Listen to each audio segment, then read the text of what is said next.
국민의힘 전당대회가 8월 중순 열릴 것 같습니다. 그런데 언급되는 당권 주자들을 보면 지난 대선 경선의 리턴 매치 아니겠냐 이런 전망이 나옵니다. 대선 후보로 41% 선택을 받았던 김문수 전 장관이 어제 선거를 도왔던 전직 의원 등 캠프 관계자들과 오찬을 가졌습니다. 그때 영상 보고 오시죠. 기자들한테 할 말이 없어요. 식사는 하십니까? 이거 식사라도 해야 되는데 미안합니다. 할 말이 없어요. 혹시 전당대회 좀 생각해 보셨는지? 전혀 뭐 생각한 바가 없습니다. 혹시 추대 여론이 만들어지면 좀 생각해 보실 의향이 그렇죠. 있으신지? 그거는 뭐 아직 없는데 뭐 가정법을 이야기합니다. 그렇잖아요.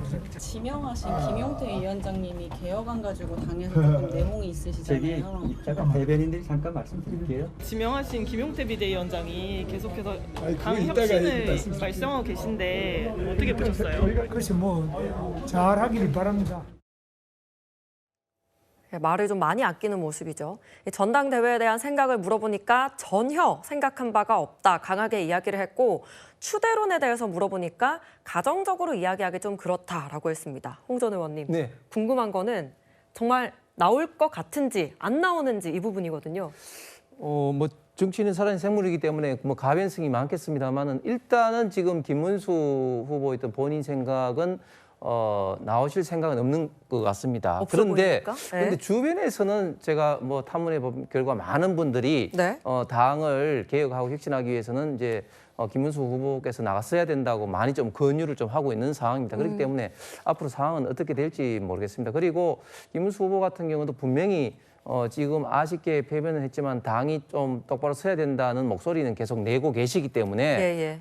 그런 어떤 주변의 권유를 또 막상 또 뭐 이렇게 간단하게 또 물리치기는 또 어렵지 않을까 싶고 앞으로 상황에 어떻게 따라서 결국 뭐 다른 어떤 당권 후보자들이 누가 나오느냐 뭐 이런 거에 따라서 뭐 결정되지 않을까 생각합니다. 예, 최 교수님 좀 없어 보인다, 가능성이 없어 보인다라고 했는데요. 저는 가능성이 높다고 생각합니다. 높다, 나오실 네. 것 같고요. 김문수 지금 전 후보가 아쉽게 패배한 건 아니죠. 확실하게 패배하셨고요. 그럼에도 불구하고 다시 전당대회에 나오는 것도 저는 약간 좀 우려가 있다고 생각합니다. 그래서 김문수 후보가 다시 전당대회에 나와서 만약 대표가 된다고 하면 국민의힘의 정체성은 탄핵 반대 이렇게 돼버릴 수밖에 없습니다. 그게 저는 대단히 우려스럽습니다. 네. 국민의힘이 쇄신하고 바뀌어야 된다고 생각하는데 그런 부분에서 국민들이 김문수 전 후보가 만약에 다시 당대표가 되는 그런 상황이 된다고 하면 우려와 걱정이 클 거라고 생각해요. 빨리 탄핵의 강을 건너야 돼요. 윤석열 전 대통령과의 절연이 반드시 필요한 상황인데 김문수 후보가 다시 나와서 전당대회에 출마를 해서 대표가 되는 그런 상황이 연출된다고 하면요. 국민의힘 입장에서 상당히 어려움에 빠질 거고 지지자들도 많은 부분 실망을 많이 할 겁니다. 그래서 안 나오신 게 제일 맞다고 생각하고 개인적으로. 그러나 본인이나 아니면 지지자들 입장에서는 다시 당권을 잡고 뭔가 새로운 길을 모색하겠다는 의지가 있다고 보여지기 때문에 나오실 거로 저는 전망을 하고 있습니다. 알겠습니다. 김문수 전 장관과 함께 경선 후보였던 안철수 의원, 또 한동훈 전 대표의 행보 역시 주목을 받고 있습니다. 특히 가장 적극적인 행보를 보이는 인물 바로 안철수 의원인 것 같은데요. 보수의 심장 대구를 찾아서 민심 투어를 시작했습니다. 선거 지나고 나서 아무도 이렇게 감사하다는 인사드리는 사람이 없어서 저라도 나와야 되겠다 싶어서 나왔습니다. 예, 감사합니다. 감사합니다. 선거가 끝난 이후에 사실 많이 실망하셨을 텐데 그 부분에 대해서 정말 사과드리고 제가 공동선대위원장을 맡았던 사람으로서 책임감을 가지고 그런 일을 하려고 합니다. 네, 안철수 의원 역시 전당대회 출마는 지금은 생각해 본 적이 없다 이렇게 말하긴 했었는데 박민영 대변인, 제가 좀 확인을 해보니까 오늘 오후엔 지역구인 분당에서 뭐 토크 버스킹이 있다고 하고 또 25일엔 부산 방문 예정이 있어요. 네. 안철수 의원이 좀 가장 활발하게 좀 당권에 시동을 걸고 있다 이렇게 해석할 수 있을까요? 뭐 일단은 당장 눈앞으로 다가온 선거는 전당대회가 열린다고 하면 전당대회밖에 없기 때문에 이렇게 적극적인 공개 행보를 한다라고 하는 것은 충분히 전당대회 출마 의사가 있다라고 추측이 가능한 부분이죠. 그리고 저는 개인적으로 안철수 의원을 이번에 많이 다시 봤습니다. 사실 당이라고 하는 것은 선거를 이겨서 정권을 창출하기 위해 존재를 하는 것이고 자신이 주인공이 아니라고 하더라도 당의 승리를 위해서 헌신한 사람들을 끝까지 기억을 하는 법이거든요. 안철수 의원이 원래 사실 지난 단일화 과정에서도 전에도 많은 잡음들이 있었고 당내 기반이 약한 편이었습니다. 그런데 이번에 정말 모든 것을 내려놓고 때론 입장이 다르기도 했던 김문수 후보에게 적극적으로 협조하고 선거 승리를 위해 기여하는 모습들을 보면서 당에 헌신하는 이런 모습들을 평가할 만하다. 많은 당원들이 그렇게 생각을 하셨을 것 같거든요.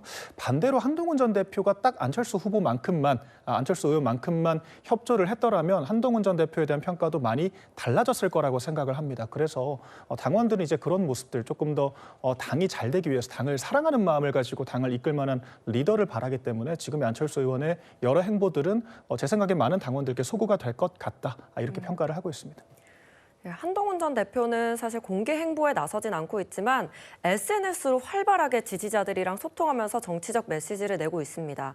얼마 전에는 옛 친윤계 최대 외곽 조직인 새로운 미래를 준비하는 모임 회장을 만난 걸로도 알려졌는데요. 성치훈 부의장, 이런 행보들은 좀 어떻게 보세요? 본인이 일단 제가 봤을 때는 보수 지지층들 중에서 한동훈 전 대표에 대한 거부감을 갖고 계신 분들 여전히 있죠. 그렇기 때문에 지금 뭐 한동훈이냐, 안철수냐, 또 김문수냐 이런 이야기들을 하고 있습니다만 사실상 국민의힘에서 가장 큰 권력을 갖고 있는 사람들은 뭐 지금 구주류라고 합니다만 전 여전히 현주류라고 생각합니다. 친윤계라고 생각합니다. 친윤계 의원들이 가장 의원수도 많고 그들이 여전히 기득권을 누리고 있는 것이 저는 국민의힘의 가장 큰 문제점이라고 생각을 하고요. 사실 윤석열 전 대통령이 탈당했으니 무슨 친윤계냐라고 말씀하는 분들도 있는데 윤석열 전 대통령을 당 밖에 있는 사람을 데리고 온 것도 친윤계였고요. 친윤계원들이 윤석열 전 대통령 데려와서 대통령 당선시키고 그런 다음에 3년 정도 권세를 누리고 파면당한 다음에도 여전히 권세를 누리고 있는 그 친윤 세력들을 어떻게 몰아내느냐가 어떻게 개혁하느냐가 저는 국민의힘의 가장 큰 과제라고 생각하는데 한동훈 전 대표 입장에서도 그들을 여전히 수적으로 본인이 밀리고 있는 상황이기 때문에 어떻게 현실적으로 이들을 이길 수 있는가에 대한 고민 때문에 지금 출마 여부를 저울질하고 있는 거라 생각하거든요. 근데 지금 저는 사실 국민의힘 관련된 이슈가 우리가 불과 한 1, 2주 전만 하더라도 김용태 위원장이 내게 얘기했던 혁신안을 어떻게 할 것인가였잖아요. 근데 그 혁신안 얘기는 쏙 들어가고 새로운 원내대표 선출된 이후에 갑자기 자기 전당대회는 누가 되느냐로 바뀌었습니다. 국민의힘의 혁신 얘기는 이제 누가 해야 되는 거죠? 자기 전당대회 당대표들이 또 해야 되는 건가요? 이렇게 피차를 계속 미루게 되면은 국민의힘의 혁신은 언제 이루어질까요? 그러니까 저는 보수 지지층 내부에서도 지금 국민의힘이 이런 모습들 계속해서 그냥 권력 다툼만 모이는 이런 모습들에 대해서 실망하고 있다고 생각하기 때문에 누군가는 혁신의 메시지를 내야 되고 그렇기 때문에 저는 한동훈 전 대표도 이렇게 뭐 친윤계 의원들을 만나고 다닐 것이 아니라 친윤계 사람들을 만나고 다닐 것이 아니라 어떤 혁신 메시지를 낼지를 고민해야 되지 않을까 좀 그렇게 생각합니다. 이 혁신에 관련한 이야기 조금 이따 저희도 짚어볼게요. 그런데 친한계에선 한동훈 대표의 전당대회 출마를 두고 신중론도 나오고 있습니다. 목소리 들어보시죠.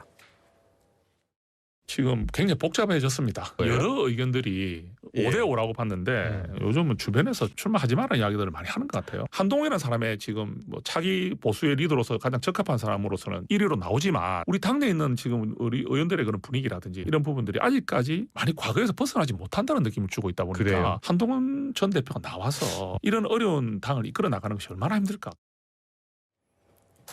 어려운 당의 상황 얼마나 힘들까 이런 목소리가 나오고 있는 건데 이 내년 지방선거 결과에 따라서 책임론이 나올 수 있다는 점에서 신중론이 나오는 것 같습니다.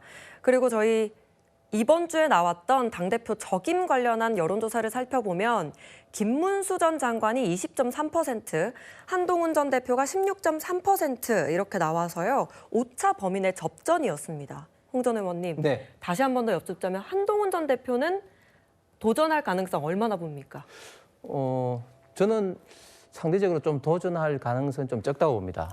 왜냐하면 정치인은 결국은 어떤 스토리를 몰고 가야 되는데 지금까지 한동훈 전 대표가 나름대로 어떤 스토리 있었던 것은 검사로서 법무부 장관으로서의 스토리였는데 정치인으로서는 스토리는 지금 이제 패배의 스토리밖에 없습니다. 왜냐하면 비대위원장으로 총선 참패를 했죠. 그다음에 당대표로 탄핵을 당하면서 또 이번에 대선에서 졌습니다. 그런데 내년 지방선거는 많은 사람들이 예측하기에 지금 국민의힘이 유리한 어떤 그런 어떤 분위기가 아닌 것이죠. 그래서 당대표가 많이 되더라도 또 패배를 하게 되면 한동훈 대표는 패배의 아이콘처럼 그런 어떤 인식이 될 가능성이 많다. 그런 어떤 우려를 저는 한동훈 대표뿐만 아니라 한동훈 대표 주변에서도 굉장히 많이 하고 있을 것 같습니다. 그렇기 때문에 최근의 어떤 분위기로 봐서는 한동훈 대표가 당대표로 나오지 않을 가능성이 더 많아 보입니다. 네, 역시 대선 경선에 나섰던 나경원 의원은요, 이 완전한 새 집을 짓자 이렇게 제안을 했습니다. 그러면서 김용태, 김재석 등 젊은 정치인들을 비롯해서 지금 보이시죠? 이낙연, 손학규 이 두 사람까지 언급하면서 나오라고 한 건데 최 교수님. 이 나의원의 제안대로라면 뭐 진짜 개혁이 뭐 될 수 있겠습니까? 어떻게 보십니까? 근데 저렇게 해서 개혁이 된다고 보지는 않고요. 개혁이라고 하는 건 지금 뭐 거론되는 분들 이낙연, 뭐 손학규 이런 분들도 마찬가지고 윤석열 전 대통령으로부터 완전히 벗어났다고 보지 못하고요. 지금 뭐 같은 맥락의 생각을 갖고 계신 분들하고 생각이 되기 때문에 저렇게 해서 새집이 되는 건 아니고 제가 볼 때는 이제 이렇게는 할 수 있겠죠. 늘 국민의힘이 어려움이 처했을 때마다 당명을 바꾸거나 아예 그냥 새로 해처 모여를 하거나 이런 부분이거든요. 예를 들면 저는 저런 분들보다 차라리요 국민의힘에서 실망해서 나가 있거나 아니면 아직도 비주류로 있는 분들을 더 적극적으로 끌어안아야 된다고 생각해요. 뭐 예를 들면 유승민 전 의원이든 이런 분들을 더 많이 좀 들어와서 좀 생산적이고 비판적인 목소리를 낼 수 있는 분위기를 만들어준다고 생각을 하거든요. 외부에 있는 뭐 오랫동안 정치하셨던 원로급에 있는 뭐 민주당의 출신이라 하더라도 이런 분들이 들어온다고 해서 당이 쇄신이 되겠습니까? 저는 아니라고 봅니다. 그래서 내부적으로 비판적 목소리를 내는 분들이 좀 더 당에서 새롭게 변화를 추동할 수 있는 기회를 드리는 것 이런 것들이 어찌 보면 국민의힘이 새롭게 변하는 방법이라고 생각하고 저는 그런 점에서 나경원이 주장했던 분이 한 부분만 제가 뭐 동의한다고 말씀을 드리면 당명 바꾸고 새로운 재창당의 제2의 창당의 정신으로 새로운 출발하는 게 필요하지 않을까 저는 그렇게 생각합니다. 네, 저희 지금 국민의힘 개혁과 관련된 주제 다루고 있는데요. 이 당 개혁안을 띄웠던 김용태 비대위원장은 오늘 대선 패배 이후 첫 지방 공식 일정으로 제주도를 찾았습니다. 지금 제주 4.3 평화공원을 찾은 모습을 보실 수가 있는데요. 참배를 하고 제주 지역 기자들과 만난 뒤에 당직자 또 도의원들과 오찬 자리를 가졌습니다. 뭐 앞으로 인천, 울산, 대전 이렇게 지역 순회에 나설 거라고도 하는데요. 박민영 대변인. 근데 지금 어쨌거나 이렇게 당원들과의 스킨십을 강조하는 것 같은데 개혁안을 둘러싼 당내 갈등의 돌파구 찾기다 이렇게 봐야 될까요?